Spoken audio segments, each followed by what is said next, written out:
गिबियावनो खुलुमबाय आं मुस्रि बिजुवेल नेलसन दैमारि बोरिगाव गोजौ फरायसालिनि आं लेङाइ फोरोंगिरि लोगोसे दुलाराय बर' हारिमु आफादनिबो आं गाहाय नेहाथारि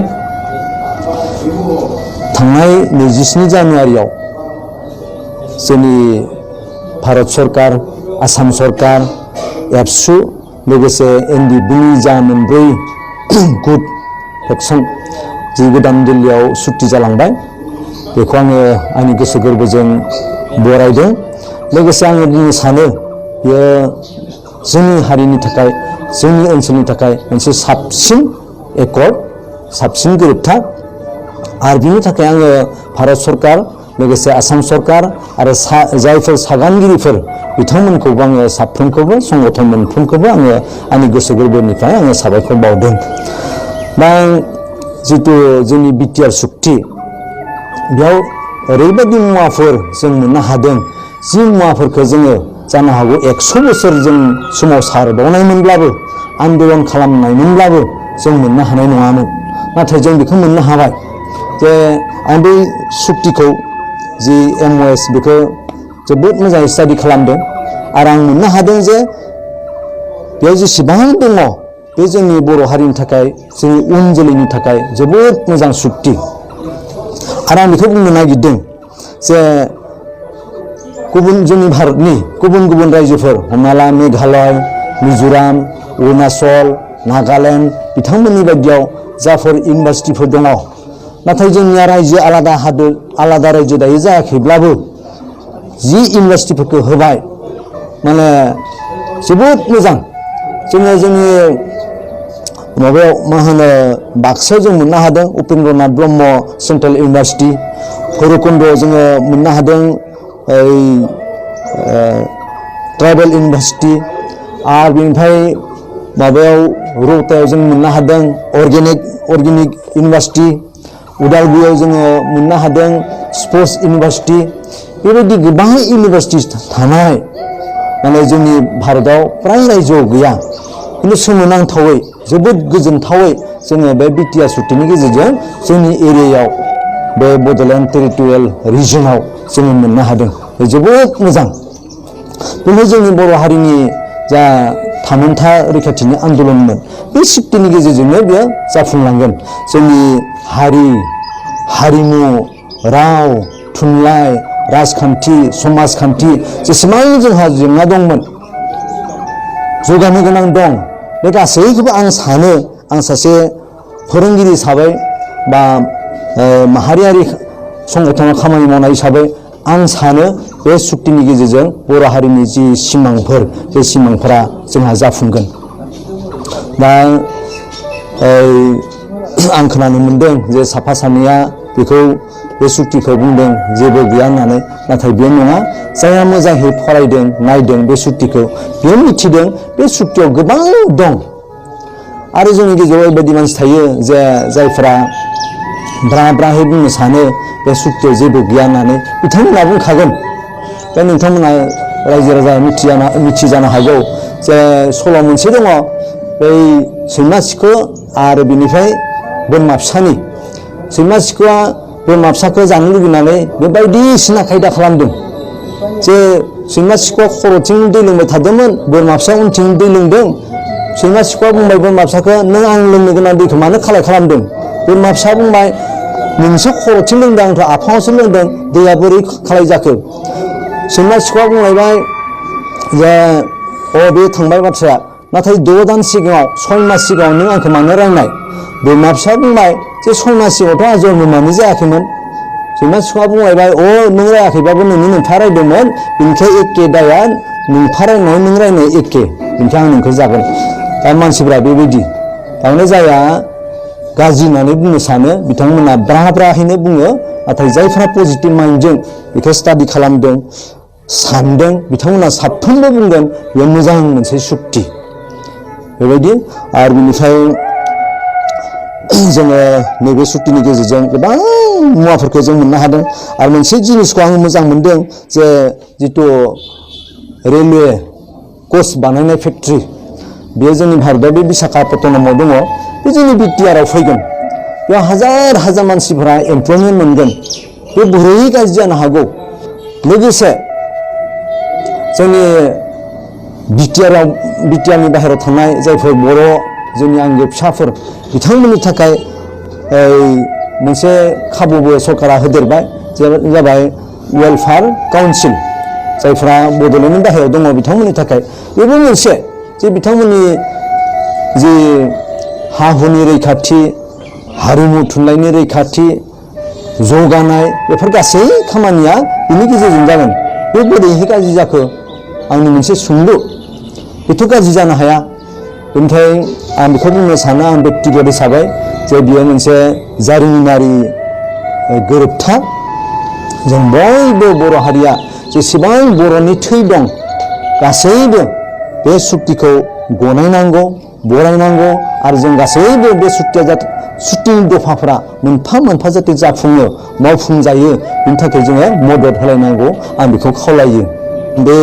सुक्तिखौ मोनसे गोजोन सुक्ति होननानै बुंनो सानो मानो होनब्ला जितु एनडिबि बिथांमोन बा बिनि सिगाङाव बिएलटि दा नैबे एनडिबिनि बाथ्राखौ आं बुंनोसै जे बिथांमोना 34 इयार्स आं स्ट्रागल खालामदों बिथांमोननि बे स्ट्रागलनि समाव गोबां रायजो राजाफोराबो बर' फिसाफोरा हाराहास्ति जानो गोनां जादों बिथांमोना न' गारि गारि हाग्रा बंग्रा बहा थानो गोनां जादों माब्लाबा लगन माब्लाबा खाथिं नांनो गोनां जानाय गोबां हाराहास्ति गावनि बिमा बिफा खायफा गावनि बिसि गथ' गथाय बिदा फंबायफोरनिफ्राय गोजानाव थानो गोनां जादों बेसेबां असान्ति बेसेबां गिलु बालुमोन बे गासैखौबो फोजोबनानै आं थोंजोङै बुंनो सानदों दुलाराय बर' फरायसा आफादनि जा बारग' आफादगिरि बिथां प्रमद बर' बिथांनि नाजानायाव बेखिनि सुक्तिया जादों आरो बिथांमोना हाग्रा बंग्रानिफ्राय फैनानै रायजो राजाजों मिलायनानै सरकारजों मिलायनानै मोनसे गोरोबनायाव फैनानै गोजोन थासारिखौ लाबोनो हादों बिनि थाखायनो आङो बेखौ गोजोन सुक्ति होननानै बुंनो नागिरदों आरो बे सुक्तिनि गेजेरजों जायफ्रा न' गारनानै थानो गोनां जादोंमोन बिथांमोना लोगोसेहै न'आव थाफैनो मोनदों बिमा बिफा गथ' गथाय बेसेबां मोजां थासारि सोमजिदों बेनिखायनो आं बुंनो सानदों बेयो मोनसे गोजोन सुक्ति लोगोसे बे मोनसे मोजां खौरां दि जोंनि जायफोर हाथियार दैनाय बिग्रायारि बिथांमोननि संस्थापननि थाखाय पुनर संस्थापननि थाखाय सरकारा सुक्तियाव लिरखादों आरो बिथांमोननो मोनफा मोनफा पेकेज लोगोसे जायफ्रा जि एलिजिबिलिटि साख्रि बाख्रि मोननायनि बा बिजनेस खालामनायनि बे गासै सुबिदाखौ बिथांमोना मोनगोन आरो बेखौ सुक्तियाव होखादों बे मोनसे गोजोन सुक्ति बेजों लोगोसे आं बेखौ बुंनो सानदों बे बिटिआर सुक्तिनि गेजेरजों जिफोर सुबिदाफोर फैदों बेफोरखौ मावफुंनो थाखाय जाफुंहोनो थाखाय आं ओरैबायदि नुदों दायो जे जोंनि ओनसोलाव थानाय गुबुन गुबुन जाथि संगठन बेफोरनि दैदेनगिरिफोर मावथिफोर बिबानगिरिफोर बिथांमोनाबो हानजायै बे बिटिआर सुक्तिखौ गनायनानै लादों आरो बे बिटिआर सुक्तिनि थाखाय सुक्तिखौ मावफुंहोनो जाफुंहोनो थाखाय खामानि मावनो बयबो लोब ओंखारबोदों दिनै रायजो राजा नोंथांमोना नुगोन जे दायो बे बिटिआर सुक्तिखौ जायफ्रा गोरों गोरा बिथांमोना साफ्रोमबो गनायदों साफ्रोमबो गुबुन हारिब्लाबो बरायजोबदों बे मोनसे मोजां थासारि जोंनि थाखाय आं नुदों बर'जों लोगोसे असमिया नेपालि बेंगलि मुसलमान राभा कच राजबंसिफोर गार'फोर जेसेबां दं जोंनि ओनसोलाव बे मोनफ्रोमबो हारिनि संगठनफोर जातीय संगठनफोर बिसोरनि दैदेनगिरिफोराबो लोगोसे ओंखारबोदों बे मोनसे जोंनि थाखाय मोजां मोनसे साइन मोजां नेरसोन बेनिखायनो आं खावलायबावो जे जिहेतु गुबुन गुबुन हारि माहारिफोरानो फैजोबदोंब्ला जोंबो लोगोसेयै बे खामानिखौ मावफुंनायाव जों गासिबो मदद होनांगौ ओंखारनांगौ आं बेखौ खावलायबाय जों मिथिगौ जे थांनाय 93 आव एबसुजोंनो बे सुक्ति मोनसे जादोंमोन जे बिएसि सुक्ति आरो बेखौ दैदेनदोंमोन चिफ हिसाबै सानसुमा खुंगुर बसुमतारी बिथाङा आरो 2003 आव बिएलटिनि गेजेरजों मोनसे सुक्ति जादोंमोन बे जाबाय बिटिसि सुक्ति आरो बेखौ दैदेनदोंमोन हाग्रामा महिलारि बिथाङा चिफ जानानै आरो बे समाव गोबां मानसिफोरा बे सुक्तिफोरखौ डिनाय खालामदोंमोन आरो गुबुन गुबुन हारिफोरा बेफोरनि आपत्ति दरहायदोंमोन थेवबो बियो जानानै फैदों नाथाय नैबे खेबनि जा सुक्ति बिटिआर सुक्ति थांनाय जानुवारिनि 27 जानुवारियाव जानाय जों बेयाव नुदों जे जोंनि हारिनि अनगायैबो गुबुन गुबुन हारिफोराबो बेफोरखौ गासैबो बरायदों बे जोबोद गोजोनथावना बेनिफ्राय नोजोर होबावब्ला जोङो नुयो बे सुक्तिनि गेजेरजों जे जि बिटिआर सुक्ति बियो मोर फाइनेंशियल पावर मोर एक्जिकिउटिव पावर बेखिनिया फैदों माने सिगांनि बिटिसि सुक्तियाव जिखिनि दङमोन बिनि बांसिन पावारखौ जोङो मोननो हादों जे जोंनि बिटिआराव जि डिसि एसपिफोर फैगोन बिथांमोननि जि सामलायनो गोनां बिबान बा क्षमता बेबो बिटिआराव फैबाय लोगोसे फाइनेंशियल पावार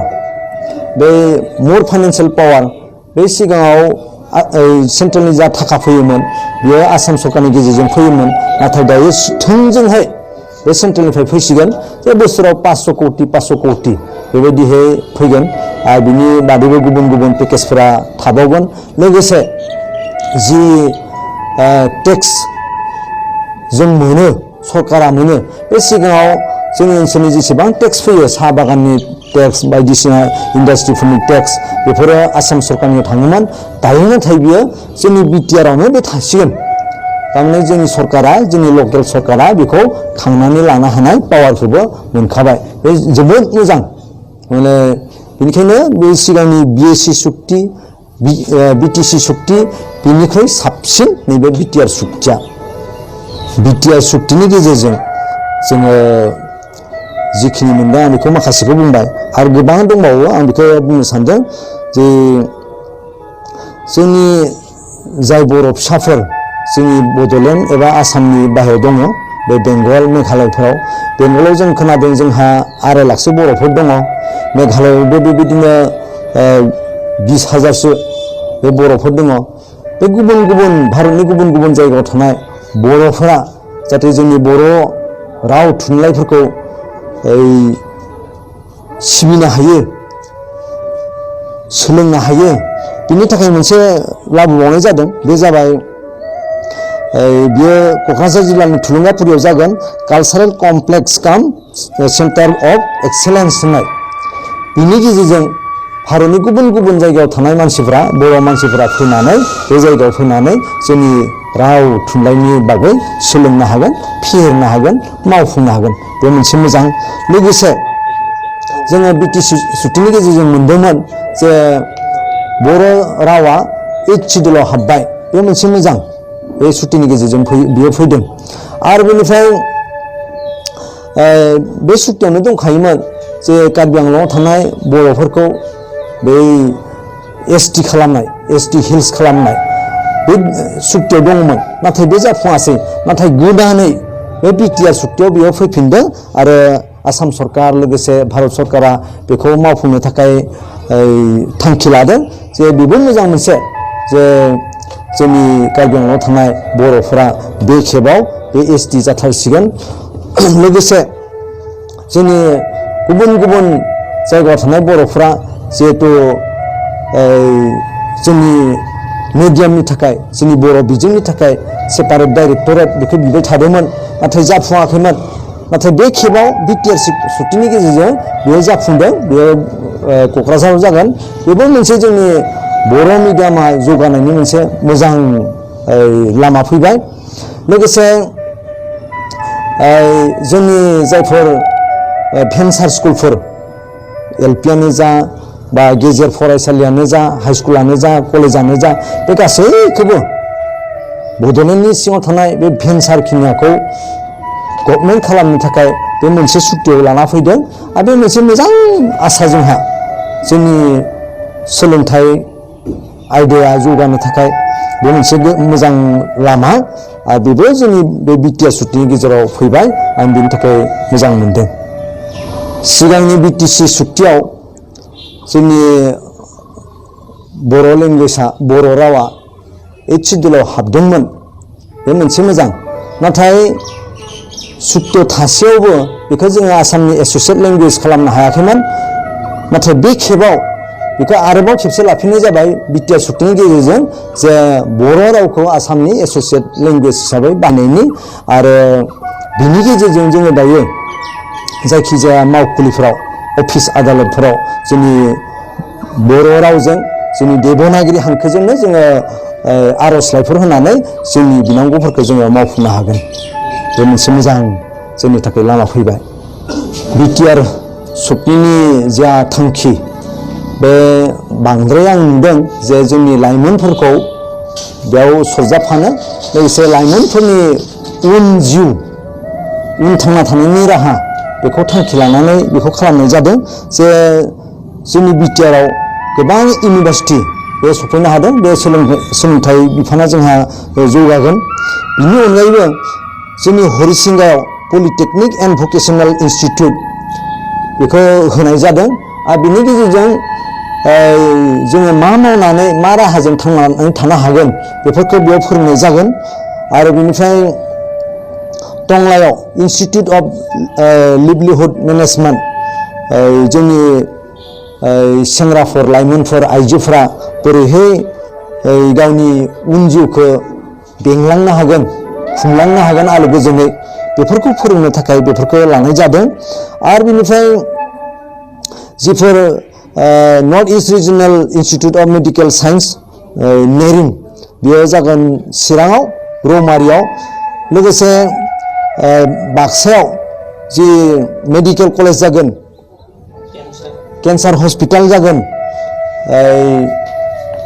बेफोरनि गेजेरजों जोंहा गोबां डाक्टरफोर ओंखारगोन नार्सफोर ओंखारगोन आरो जोंनि लाइमोनफोरा बेफोराव गाव गावनि थांना थानायनि राहाफोरखौ मोनगोन आरो बिनि गेजेरजों जोंनि जिथु मानब सम्पद हिउमेन रिसोर्स बेयो जौगागोन आरो आं बुंनो सानो जे 20-30 बोसोरनि गेजेराव जोंनि बर'आ बा बे बिटिआर ओनसोला गथै भारतजों फेर मारिनो हानाय मोनसे जखायाव फैगोन बे मोनसे मोजां थासारि जोंनि थाखाय फोजोबनायाव ओनसोल मोनसे एबा रायजो मोनसे जौगानोब्ला बे ओनसोलनि जिथु इनफ्रास्ट्राक्चार बेयो जोबोद मोजां जानांगौ जिहेतु जोंहा दायो इन्डास्ट्रि लोगोसे गुबुन गुबुन फसंथानफोर बेफोर फैबाय बेफोरनि गेजेरजों जोंनि जि नांगौ इनफ्रास्ट्राक्चारफोर बेफोरो जाफुंगोन आरो बिनि गेजेरजों जोंनि बिटिआर सुक्तिखौ जोङो मावफुंनो हागोन आं खावलायदों जे बे बिटिआर सुक्तिखौ जोङो मोनफा मोनफा मावफुंनो थाखाय जाफुंहोनो थाखाय जोंनि बर' रायजो राजाजों लोगोसे बे ओनसोलनि जेसेबां हारि माहारिफोर दङ गुबुन गुबुन संगठनफोर दङ गासैबो जोङो खौसे थानानै जोङो मावलायनांगोन होमबानासो जोङो बेनिफ्राय मोजां फिथाइखौ जोङो मोननो हागोन दा बाथ्राया जाहैबाय बे सुक्तिखौ जाफुंहोनोब्ला इमप्लिमेन्ट खालामनोब्ला जायफ्रा बिनि सायाव सागान होदों सुक्तिकारिफोर आरो जायफ्रा बिनि सायाव मोजां साननाय दङ जाफुंहोनो गोसो दङ जों बिथांमोननो बे बिबानखौ होनांगोन बिथांमोनखौ जों खावलायनांगोन जे मोनफ्रोमबो दफाया जाहाथे जाफुङो आरो जों जुदि बे सागानगिरिफोर बा बेनि फारसे मोजां साननाय थानाय